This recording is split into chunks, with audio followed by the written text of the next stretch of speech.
Hi, friends. I'm Katie. And I'm Lauren. And welcome to Okay, But Did You Know? A podcast where we talk about the TV and media that we love with a friend who's never seen it before. Today, we're recapping and chatting about Bob's Burgers, Season 9, Episode 3, Tweentrepreneurs, and Episode 4, Nightmare on Ocean Avenue Street. I only have to say it 2 more times. I got this. You got this. I believe in you. It's not a very easy word to say. No, it's not. You have a lot of puns. Like I forgive you for a lot of this. You have a lot of puns to say, and I overcomplicate my synopses. We all have our problems. We're good. But for Episode 3, Tweentrepreneurs, the Belcher kids signed up for the Wagstaff Small Business Class. Tweentrepreneurs. You know what, guys? The synopsis is just going to sound like this because that is a really hard word to say. The group comes up with a product to sell to their fellow students called the woodchuck. The class splits up in groups, and the Belcher kids and Rudy end up being the ones to build the woodchucks, while the others deem themselves management. Management uses the money from the sales to buy themselves drinks and snacks, leaving the others feeling left out, especially with the new walls they've put up. When Tina goes to make their demands for better conditions, she's convinced to join management and leave her siblings behind. Management decides to have the builders cut corners, ruining morale as well as the product. The builders go on strike, and Tina makes a risky business decision, buying googly eyes in bulk on credit. Wagstaff students don't buy the woodchuck too, leaving the group in a bind. Tina tries to sell the business to Teddy unsuccessfully and gets the idea to sell the googly eyes as is to the kids, making the money owed to Edith and Harold and break even. Meanwhile, Bob's Burgers gets a dine and dasher. The man is brave because he comes back multiple times to hit them over and over. The dine and dasher returns once again. Apparently, Bob's Burgers is so good he can't stay away. So he pays ahead of time, and the kids literally feed him a burger. I love that little ending, though. They duct tape his hands together, and Louise is like, "Why don't we do this to all our customers?" So, what did you get for the vacant storefront? Whole lot of shaker furniture going on. So that's a play on the song "Whole Lot of Shaking" going on. I'm not sure what kind of furniture we got going on in there, but vibrating chairs. Please no, God, and the pest control truck, the Weevil Dead Exterminators, and that's a play on the 1981 horror movie "The Evil Dead." Mm-hmm. We have a pretty good round of burgers here. We do. There were 3 burgers in this episode. 4. There were 4. Did I miss one? There's. Yeah, I'm sorry. I got all 4. Miscounted. I didn't scroll all the way. 4. I didn't scroll all the way. All right. What we got first? The Turmerica, the Beautiful Burger. See, I make you say these because I have to say things like the titles of these. So this is my payback. We go. It's very rare when there's a pun. Like there was every once in a while there's a pun in like either like the vacant storefront or one of the burgers. I'm like, I refuse to say this. Yeah, that's very rare. Only like very rare. A handful of times that's happened where I'm like, I see this. I'm not saying it. But no, that one's just a play on the American patriotic song "America the Beautiful." Mm-hmm. The Finders Capers Burger, Yeah, that's for finders keepers. The Cops and Robbers Burger comes with broccoli rabe. That's for cops and robbers. Mm-hmm. And Little Chop of Horseradish Burger. I like that one. You would eat that, but that is a play on the movie musical Little Shop of Horrors. I feel like you would eat that though because you like Shop of Horrors. Yeah, no, I like horseradish. like a horseradish, like a sauce, like not just a horseradish on the burger, but like make a nice horseradish sauce. I don't have a ton of fun facts for this one, but it balances out because we have a lot of fun facts for the next episode since it's a holiday episode, but just a handful of things. So I'm sure you could figure out who the Dine and Dasher was. It's a very distinct voice. I don't think I caught it. It's Thomas Lennon. Who is that? He's one of those actors. He's been in literally everything. Okay. Sorry, I'm trying to remember because I was like, she knows who Thomas Lennon is, and now I'm sitting here like, oh shit. Oh, okay. So there you go. He's one of those guys. I know his face, not his name. There we go. Oh, okay. Yeah, no, I know his voice and his face, but like, of course, the name is not always there. But no, he's been in so many things. It's like the last guy from Once Upon a Time. There's just he's been in everything. Yeah, everything. The original title of this episode was Futurepreneurs. So much easier to say. Yeah. It's shown on the script cover. The title was most likely changed due to there already being a non-profit organization using the term futurepreneur in Canada. Okay. This was the first episode to be I can speak. This was the first episode to be directed by Ryan Matos. It's 2 T's. Okay.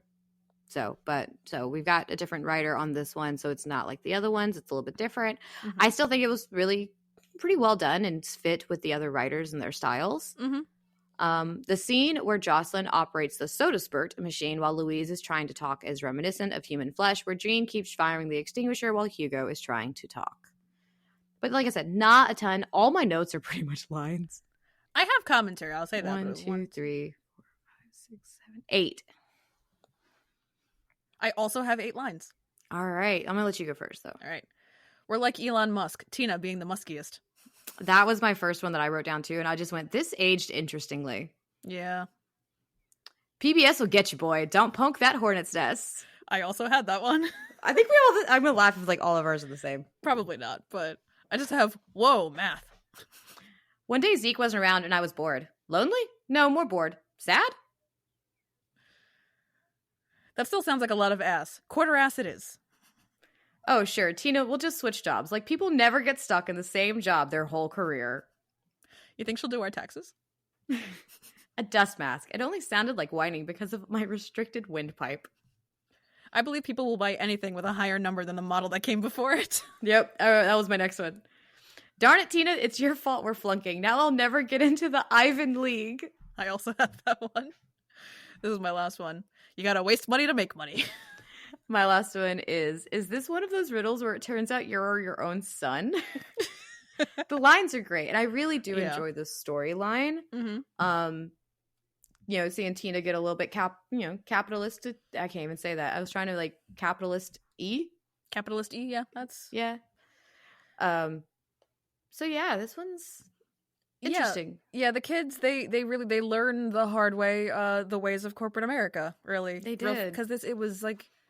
I wrote the allegory for corporate America is feeling a little too real with Tina being placated with a promotion to corporate. Like, this is like, that's how it works sometimes, is rather than have like the whistleblower, rather than have the whistleblower continue to make problems, they just find whatever it is that they're willing to work for and basically bribe them out of it. Offer those perks, offer that raise. They'll quiet down those cardboard walls and that that exercise ball chair. The literal walls, like, and that is very much a kid thing. Mm-hmm. Like, I could see myself doing that as a child, 100%. Oh, yeah. Well, it's like, at one point I was just like, fucking Tammy. Who gave her cardboard? I wrote that down at one point. No one should give Tammy cardboard. No, but when her response to her being, she's going to be in charge of sales because you can't say no to her, I resort, I can say no to Tammy. Well, then, of course, then they go to actually do sales, and they're not even doing anything, which I found interesting. They at least tried to show the dichotomy of like, it's actually fairly easy to sell things. Yeah. The work really lies with making them. Exactly. Like their sales team is just sitting outside with the table. That's all that it is, and collecting the money. Which means the product was good enough to sell itself. Mm-hmm. I did appreciate those Zeke when they were doing their pitches at the very beginning. So you had Zeke's was like, was it spiced? It was spiced nuts was his or something like that. Yeah, it was Zeke's hot nutsack. Yeah. But, like, I mean, okay, terrible name. But I was like, I love that, like, with so much of Zeke, it goes back to food. I'm like, he really is a chef at heart. Like, he would be a better fit for Tina, just saying. Like, we're not shipping teenage characters. Yeah. We've had that, but, like, if we did. I feel like it's not really shipping, because I don't ship Tina with anybody, but just out of the love interest that they give her in the show, I feel like him and Josh are, like, the best choices. Yeah. But... that's not how you do a boy crazy 13-year-old in a cartoon. So we keep going back to Jimmy Jr. Unfortunately. And like Jimmy Jr.'s idea was cute. It reminds me of Plank from Ed, Ed and Eddie. Yes. Like, yes, I enjoyed it. Like, that's what it was. It was Plank from Ed, Ed and Eddie. Yeah. But with googly eyes. Like, it was good. I liked it. But it wasn't just a product that like they threw the googly eyes on. He really did. He was like, you got to sand it, you got to stain it, you got to put things on it. Like, you do have to, like, there's a process. And so like I can give Jimmy Jr. that. He's terrible and with love interest, but like he came up with a good idea. He did put some thought and effort into the initial product. But I mean, like, that's also a great, allegory for what happens when stuff gets mass marketed, is eventually you have to cut corners somewhere. And it turns into an inferior product, which is how a lot of capitalism is right now, is they're just trying to crank things out so much faster because we have a higher paced consumer culture and stuff breaks faster.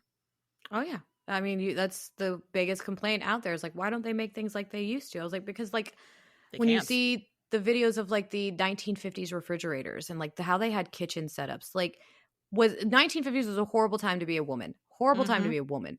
But man, the kitchen gadgets. Like Those they appliances. built things to last. They Yeah. did. Like you can still actually find vintage things like that still work. It's expensive as fuck to get them, but they still work to this day. And so that, what was it they call it? I think it's not weaponized incompetence. It's something Planned else. obsolescence. Planned obsolescence. Thank you. But the planned obsolescence came into their marketing and into their deals with, you know, all the different companies. And now we have vacuum cleaners that work for like a year and suddenly you have to buy another one. Like I've thrifted my bread machine. I couldn't tell you how old this thing is. It's definitely an old bread machine, but like it was just given to Goodwill. And I'm like, okay, $10 for this. Like at this point, if I'm thrifting most of things because they're going to break anyways. Like they're going to break. That's why I took my grandma's like her Pyrex dishes, because like they are probably older than me. Are they old Pyrex? No, they're clear. They're not amber. But no. So it's actually on the name. Oh, is it? I don't know. I haven't looked at it. So, I know they're older than me. I think it is. Let me double check, because you have lowercase and uppercase Pyrex. I have not looked at the actual logo. All right, the two differences between Pyrex. So, the one that historically used, I'm just double checking real quick before a little deep dive. So they licensed out the use of their uppercase lettering, and now they use the lowercase case lettering. So the old one, that if it's uppercase, it's the original Pyrex. They changed it to lowercase, and I can attest, because I've been using Pyrex my whole life through my grandmother. The old stands up better. I don't know what they changed in the product, what they did, but new lowercase Pyrex is not the same. I will look when we are done recording, but I'm pretty sure she's had them longer than I've been alive. I was gonna make the joke of like, if it's the old Pyrex, hold on to them for your children, but you're not gonna have children, so like hold on to them for my children, I guess. I don't know. Yeah, I would say I don't think my cats are gonna want them. No, well, you can hand them down to your niece and nephew. That's okay. Yeah, that's fine. Well, no, like so if I ever find old Pyrex, I grab it in a heartbeat, because it is built different. It withstands heat better. It does, like, because like Pyrex is meant to be able to withstand. Thank you. It's a Monday. We can't really blame this on the time of day. We're recording at 12:45 in the afternoon. I know. We were like, it's Memorial Day. We can just do this whenever we want to. Yeah. So yeah, I can't wait for you to text me after this and tell me which kind of Pyrex you have. But yeah, no, like, so I really appreciate this. I love the little soda spurt, because I have a soda stream that I thrifted. Yeah. And I'm that person. I want to post a video about this, actually. I keep the little thrifted stickers if they're not actually like in the way on products, so I can go look back and be like, I only spent $8 on this. Like my bread machine still has its $10 sticker on it. There you go. I can wipe it down and it's fine. I'm just really proud of it. Well, I had some friends over recently, and so the flatware that I have, the plates and everything, is from my parents' house. It's like a set that they had a long time ago, and I guess she'd never seen the plates. She's a friend I've had since like middle school. Yeah. But I brought the plates. She went, "These plates are so nice," and I was like, "These are not." I was like, "Have you seen these before? Like, these are from like a long time ago." I was like, "No, I don't think I've ever seen these." They're like 30-year-old plates. They're easily 25. Like, okay. They're not like the plates they had when I was like little, but they've definitely had them a long time. But I'm like, they hold up. There was no reason for me to buy new plates. My mom was like, there's no reason for anybody to buy anything exactly new all the time. Yeah, I was like, so my mom was like, we have them in the garage. They're in good condition. Do you want them? And I was like, yes. Why spend money if I didn't have to? Well, yeah, and like we have so much stuff on this planet now. Like if you look back and think of everything you've thrown away, it still exists. Yeah. And so why go out and buy a whole new set of plates when, yes, you can either get them from your parents who have had them in storage or go to the local thrift store. I literally saw the last time I went into Goodwill, there was an entire box of brand new like dinnerware set still in the box sitting at Goodwill for a portion of the price. I will say some thrifting prices have gone up in places, but at the same time, why go buy new when there's like practically new stuff in the freaking thrift store? Like, yeah, exactly. There's too much stuff. Which is so funny because, like, that's kind of not exactly the storyline of this episode. It kind of goes into the, like, you know, you got to figure out what to do when you make a bad decision trying to buy in bulk when you're like, oh, crap, nothing's selling. I thought it was cute trying to just like sell the googly eyes. You can put it on anything. That's honestly very smart. That was a very smart way of getting around. We have this extra product that we have to make back our money on.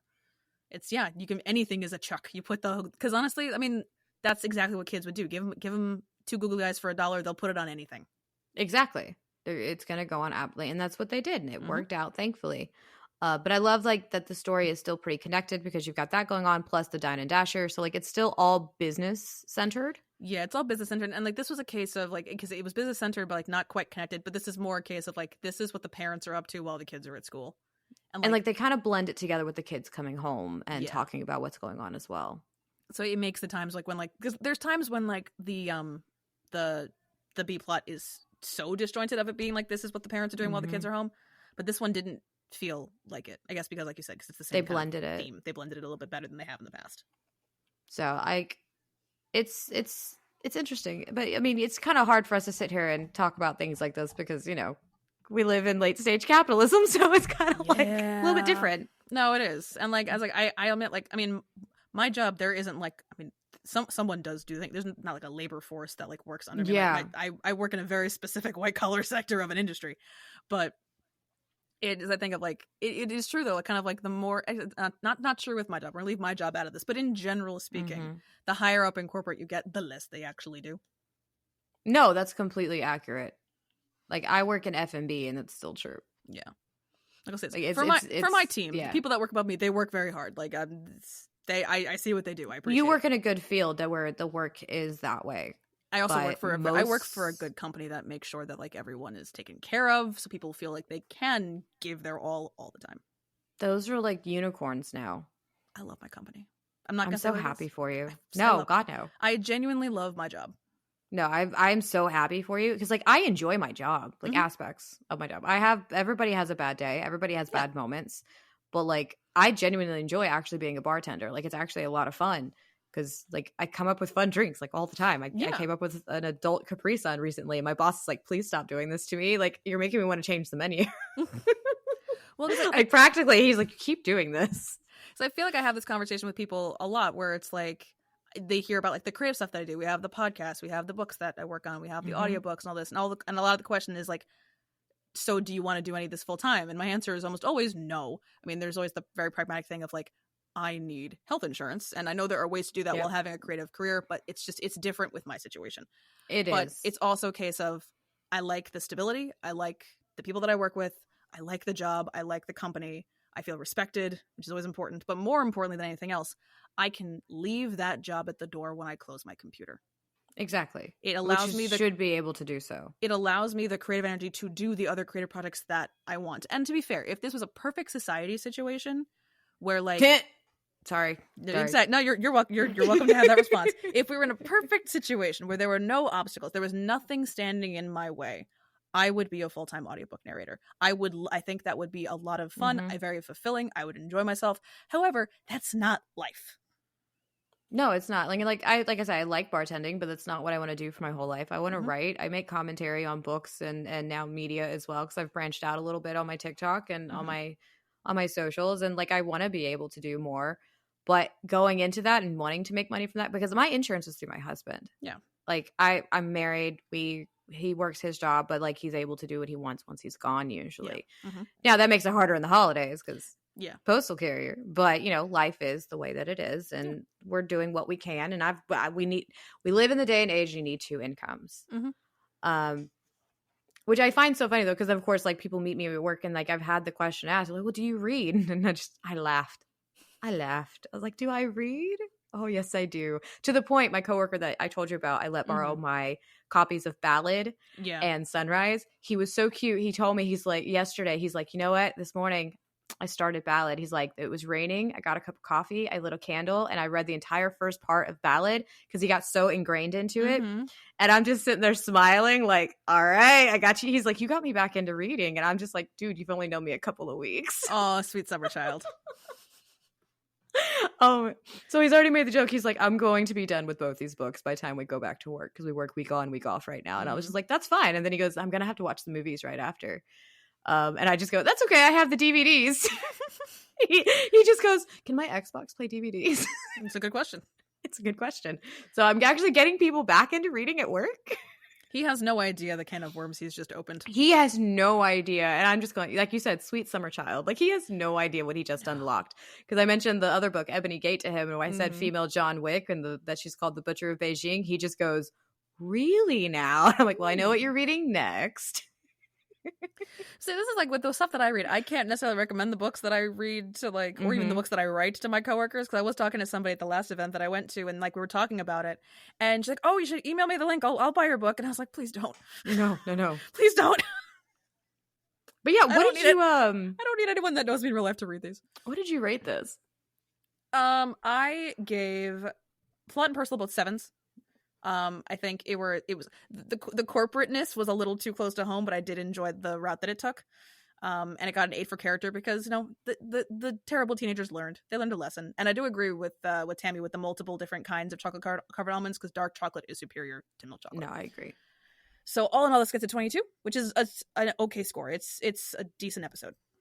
See, I don't live in Kappa. Let me try that again. You live in capitalism, just not in corporate America. Exactly. I live in capitalism and not corporate America, so I don't have that experience of that. So I gave it 9s across the board. It has a 27. But I don't. Okay. But that's the other joy, just the joy of like opinions from different walks of life that I really enjoy that we do with this. So it's fine. But now one of my favorite things. Halloween episodes. So we've got episode 4, Nightmare on Ocean Avenue Street. It's Halloween on Ocean Avenue, and they're making the street pedestrian only for trick-or-treating. The kids are excited for sticky sugar brooms, the candy of the season. Teddy is annoyed that the candle store next door hired a handyman to help decorate their storefront. He tells the Belchers he told Glenn that he was also hired to decorate Bob's Burgers and offers to do it for them for free. But he gets more upset when Glenn's decorations are more impressive than his. The kids meet up with their friends and find out kids' candy is being stolen on Ocean Avenue. Louise suspects Zeke and Jimmy Jr. since they think it is a group of teens stealing the candy. Bob joins Teddy in costume to help him plan a grand finale for their decorations, which somehow includes chainsaws. The kids keep getting their candy stolen and follow the culprit into Mutilation Mansion and discover the candy stealer is Dr. Yap, only he doesn't have the candy. The kids have to rush to the incinerator and save their candy and give the kids of Ocean Avenue their candy back. Teddy's chainsaw spider ruins Glenn's decorations, and they find out he was trying to impress Teddy all along. Okay, this is probably one of the worst storefronts ever, but what did you get for it? Those who candle candles.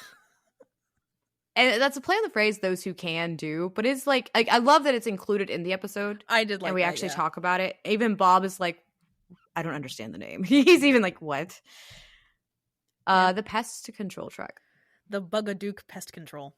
That's for the 2014 movie, The Babadook. Which is so funny because The Babadook was claimed by like queer people. Yeah, I still don't understand why that happened. I've watched The Babadook. I still don't understand why The Babadook was claimed by the queer community. Okay. But it was. I do not get it. But because honestly, half the movie just feels like a child being insufferable. I'm not going to lie. Fair. Like the kid just screams. I've never seen it, so. And the burger of the day. The Bloody Callentine burger. So that is the play on the 1981 horror movie My Bloody Valentine. I am a horror movie person. You know how much I love horror. You don't say. I prefer bite me. I want to. You're too far away. But I prefer the remake, and I actually found the DVD recently because I did My Bloody Valentine 3D. I found the 3D glasses still inside of it, like the old-fashioned little paper cardboard 3D glasses. Oh my god, that's amazing. And of course I texted my friend about it, and she's like, but does your TV run 3D? And I was like, shit, I don't know. Well, it's got the standard edition on it too, but still. If it's the blue and red though, it shouldn't matter. That's what I was thinking, but I'll have to figure it out. But I'm probably making that one of our movies for Friday the 13th, because even though this is coming out in July. This is coming out in August. We're in August now. Shit. We're at the end of August. This is coming out We're August. At the end of August. What just happened? This is coming out on August 20th, I think.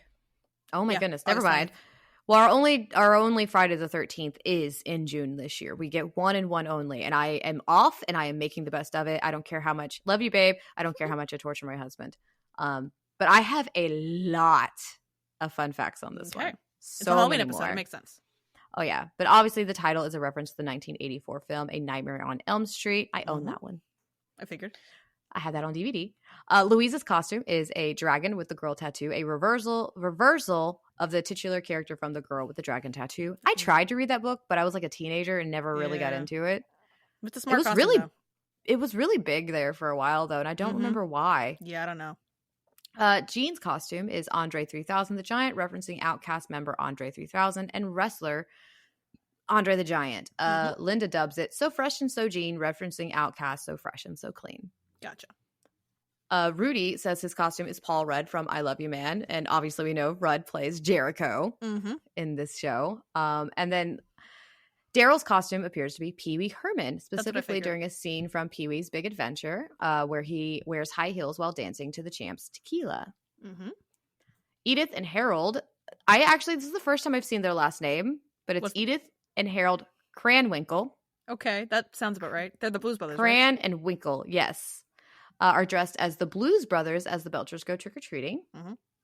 Among the people on the street is the DEA agent who bought blueberries from Tina and Bob's Fires the Kids. And I didn't talk about Tina's costume because it's not really mentioned all that much because it's not referencing anything. It's a pun.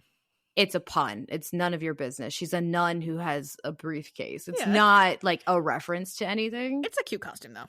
Yeah. Though near ineligible.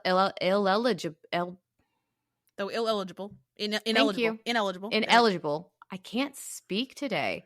It's middle afternoon.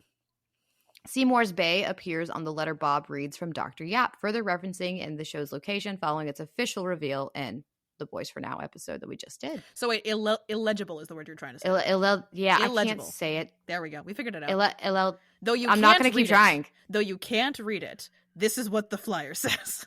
Thank you. My mouth doesn't work right now. It's fine.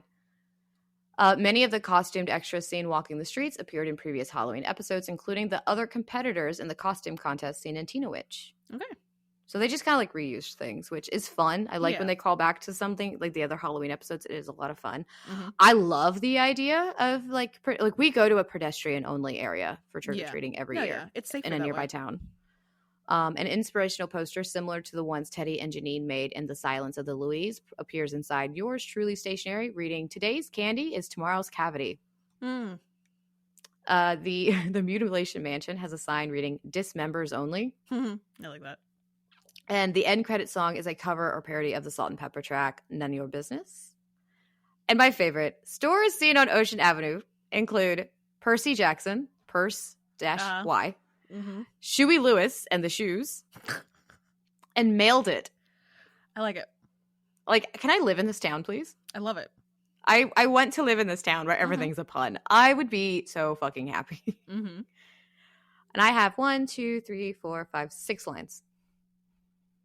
I have 8. All right, you're going first then. Money is just candy that hasn't been born yet. That was my first one. He's just so damn competent. I want to step on his neck a little bit, you know? Work good, smell better. That's what I say. Easy there, Sister Mary yelling at me. That's better than real. That's better than bats. Trick or treat, smell my feet, and what not, good sir? It's a war on Halloween. Newt Gingrich warned us about this. I'm not explaining to the kids that their dad died in a chainsaw spider accident. I had that one too. Okay. Sorry we don't have any good candy. My husband's not allowed to buy the candy anymore. I think a kid threw an egg. We got the worst of it. Everything can't be lava. That's not how lava works. I'm done with lines. Okay, I have one more. Okay. You know what else is an emergency? Respecting myself. I love episodes like this because obviously everything is connected because everyone's on one street. I love that they're tying in everything going on. Like Halloween on Wonder Wharf sounds so much fucking fun. Yeah. Well, if they hadn't gone to Wonder Wharf and if they'd kept everything on Ocean Avenue, this would have been considered a bottle episode. Technically, yeah. I mean, Wonder Wharf is like right there at the end, but still, it's Ocean Avenue, like but that, it's like not as contained. It's not as contained, which is, and then like I don't even know where the incinerator is. Yeah. So it's not a bottle episode because of that. We do have bottle episodes here, though, like in Bob's Burgers. There will be at least a couple of bottle episodes, which I really enjoy. For anyone who doesn't know, that's like just an episode that stays in one place. Yeah, one location. It's contained to one place, which was my favorite thing. Because that's like one of my favorite Friends episodes when they did their first ever bottle episode of everybody just getting ready for an event. It was really good. But, you know, they include the shop next door. They do. It was in the episode this time. It was in the episode. And that does happen from time to time. It's kind of fun when they do it because I like seeing why businesses fail. Because the name alone is, to me, is why this one fails. Like, you can't open a candle store and the pun be so bad. Yeah, well, because when I was reading it, I was like, why is there a pun? I was like, those who can, and I was like, DLE? What? I was like, I could barely read it, and I was like, oh, those who candle. It's not the best, so no. I'm going to say they fail because of this, because we can look back at some of the names and instantly you're like, yeah, they failed because they're selling one very, very, very specific thing and nothing else. You can't succeed if you only have one product and one product only. There's a limit on the you gotta get a gimmick.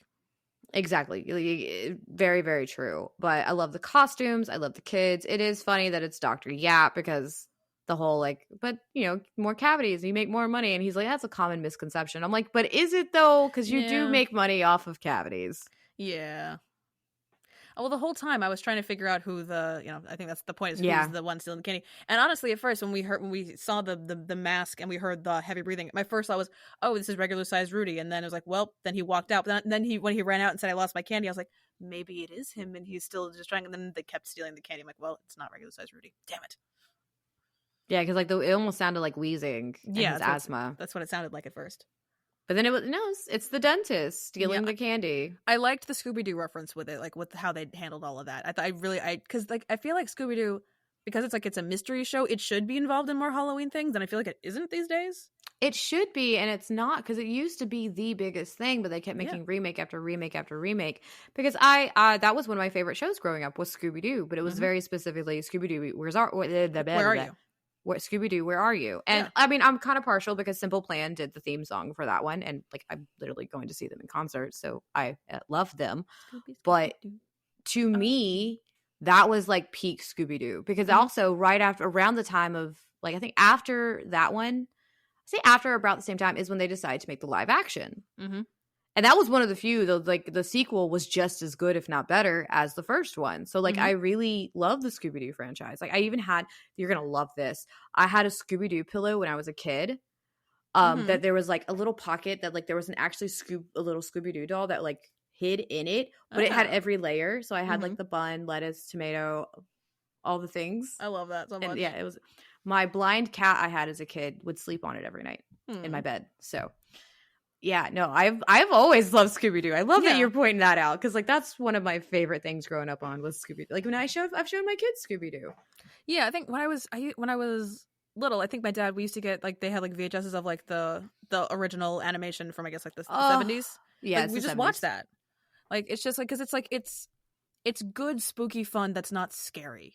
Exactly, and that's like, I would say, and then if you did want something that was spooky and scary, it was like Courage the Cowardly Dog is the way to go with that one. Yeah, like, that show terrified me. That show was scary. I don't know why I was allowed to watch that. Because it was on Cartoon Network. That's not an indicator. I wasn't allowed to watch Cow and Chicken because they made a drop the soap joke, and my mom's like, you can't watch that anymore. Cow and Chicken made us drop the what? See, my parents hated Ed, Ed, and Eddie. One of the very few times that my parents were like, no, you probably shouldn't be watching this, because like that's very few, and like it was always like safe and things that like most of the time the jokes go over your head kind of thing, because like my dad loved Ren and Stimpy. That was most of Nickelodeon if you think about it. My dad like loved Ren and Stimpy. Like the movies that I watched as a kid, like to be fair, like looking at them now, I'm like, oh, because like we've talked about this before, and even with the last Bob's episode that we were just talking about with the Little Shop of Horrors thing, like Little Shop of Horrors was like my favorite musical, my favorite movie when I was That's 8. Autumn's favorite. And that's like Autumn's favorite. A lot, and like listening to it as an adult, I'm like, you weren't concerned that I was singing along to Skid Row really loudly? He's like, well, you didn't know what any of it meant. Like, to the point, we showed my daughter a couple of years ago for the first time ever, we showed her the movie Little Shop of Horrors, because they did that one really well, in my personal opinion. It's a great movie. It's so good. The ending's different, though, right? Yes, for those who aren't aware, the ending of the movie is very different from the ending of the stage production, and so when I saw it as an 8-year-old, because we saw the revival when it went on Broadway in 2003, my dad was not prepared for me to be that scared of the ending. Yeah, you got really scared of that one. He was so excited and so happy, and I was terrified, and like I was afraid to watch that movie until 2021. Which I love. But like the movie is good. Of course they changed the again. ending. Like I feel like the ending of the movie is a little bit more kid friendly. Well, that's good. That's exactly it. They sanitized it because the ending where the plant wins and eats the world didn't really test well. No, I mean, I'm curious if they have the alternate ending on like on the DVD or something though. That would be really cool. I've seen it on YouTube, so it's definitely. Okay. I'll see if I can find it and send it to you. It's one of the ones I really want to try and find the DVD of. Like thrift. Yeah. For anybody who doesn't know, if you're following me on TikTok, I've been thrifting a lot and I'm trying to build a DVD collection. And the cheapest way to do that is to thrift DVDs. Exactly. But, yeah. That's one high on my list. I need to find it because we love that movie. She showed it to her friend too. Her friend wasn't super interested, but they were like playing games at the same time. I'm like, that's more of a movie night movie where you actually get your popcorn and snacks out and do the whole spiel. So, but no, and I love all the references in this because like, what was it? They made the joke of like the goalie. Yes. The guy in the goalie mask. I don't like scary movies. I love Daryl too. He's like oh, sorry. I found the original ending on YouTube. I'll send it to you. Oh, thank you. But then you also got like when they're going in, they're in the haunted house, and he's like ballroom of blood. He's like, I hope there's no blood. I have a thing about that. Like, it's called the ballroom of blood, bud. Like, you're kind of screwed there. Exactly. But I love a good Halloween episode, and because they're like I told you, I think it's next season that's got like the worst Halloween episode Bob's Burgers has ever done. Okay. I think it's next season. I'm telling you, like, I don't know anybody who likes this episode. Oh.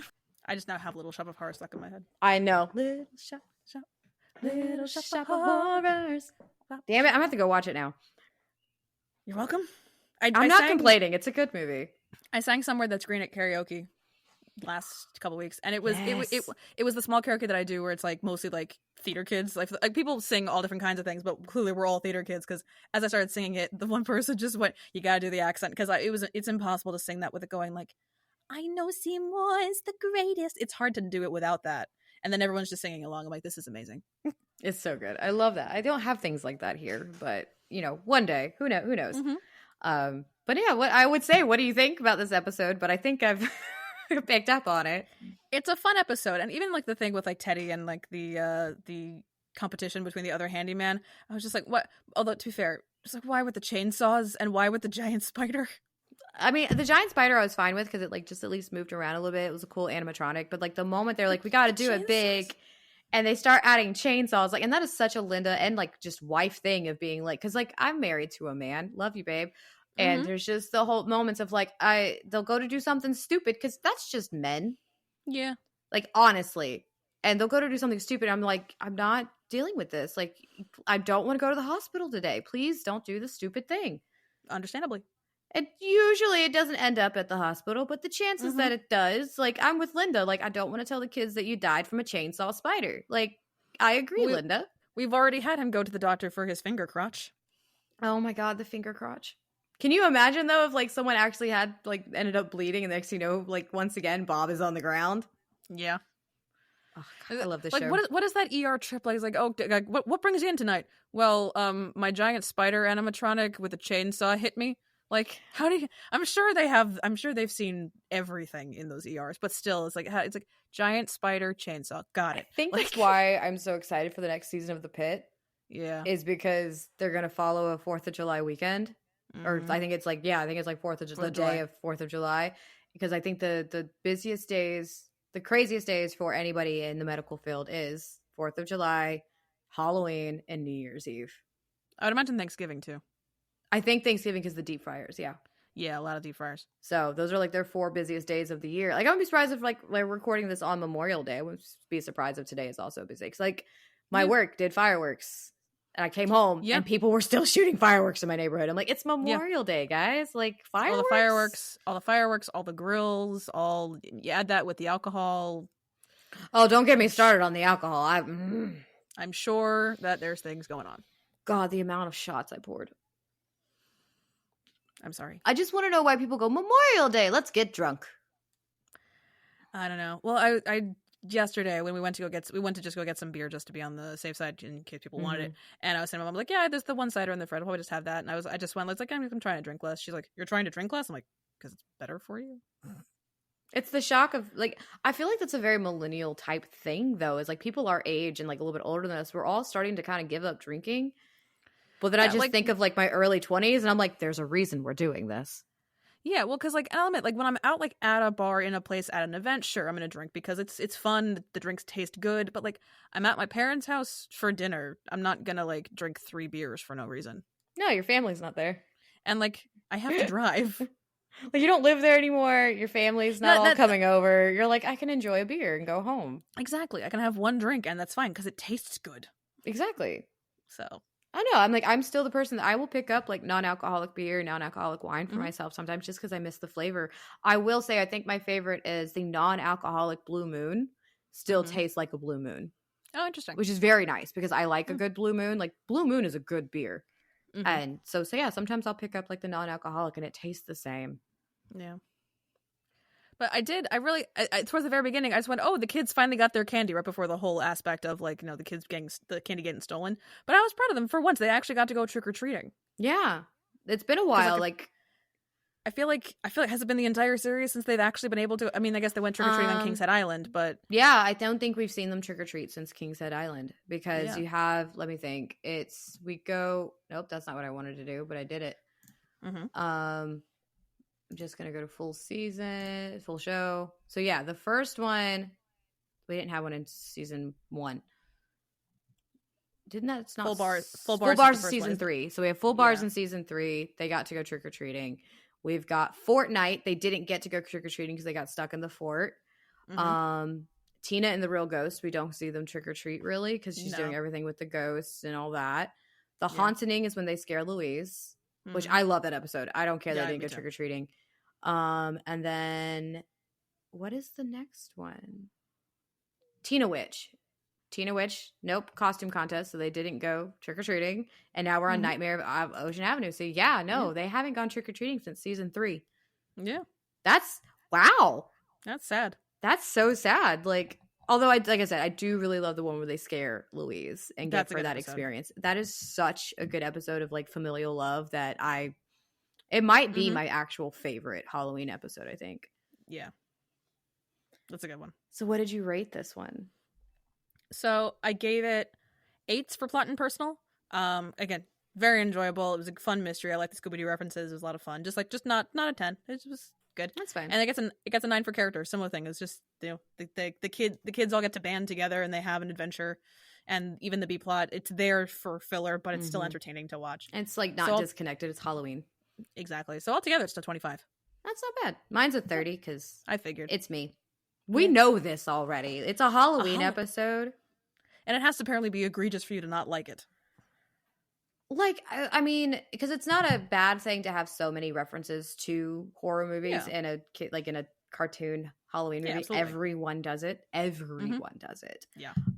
But like Bob's does really, they for the most part tend to make really good Halloween episodes. Because I think the strike year they didn't make technically a Halloween episode, but there's one that some of us consider it more like Halloween-y, so we just claim it as such. Fair. So, and I think they actually kind of, I don't know if they're extended. They kind of extended one season 2 into the summer because of things. So like I feel like they're trying to figure the things out because we literally get Bob's Burgers back this week. Okay. So keep in mind, guys, it's Memorial Day. So like it's been 2 months. Jeez. So like, well, we had all the issues with football. Mm-hmm. And with that, they were like, suddenly they just decided to announce, they're like, oh, well, we want to make space for other adult animation. So certain shows aren't going to come out again until like May. And I'm like, are y'all changing the makeup of the show? Because the show is a fall and spring show. But now I guess with Wonder Woman, I don't know what they're trying to do. It's been renewed for 4 more seasons. My fear at first was that we were going to lose Bob's Burgers, but they did renew for 4 more seasons. So we will have more, but it just, Fox's scheduling is just starting to stress me out even more so, which like I've told you before, once we get caught up to Bob's Burgers, you will then get to experience what the rest of us have been experiencing for years.